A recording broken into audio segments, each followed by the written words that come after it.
हाम्रो लुवाडहरू आज सुतेकै छैन है खेलेको कुरा डर नपाएर पुरै खेलिरहेछ लुवाडहरू त ओइ बनारे लुवाडहरू आमा चाहिँ मस्त सुतिरहेछ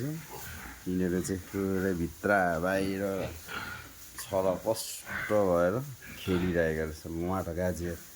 यो चाहिँ अल्छी अल्छी छ नि सबसे चाहिँ खतरा यो छ नि यही म्याकुरी यो रन्डीको बानलाई चाहिँ मारिदिन्छु होला म म्याकुरी म्याकलाई पुरै टिन टोक्दैछ म्याकुरी रनमा आज 48 दिन भयो है यिनीहरू 48 दिन अब सेलिङमा छ होइन हजुरहरूलाई चाहेमा सम्पर्क गर्नु सक्नुहुन्छ सेलमा चाहिँ आज 48 दिन भयो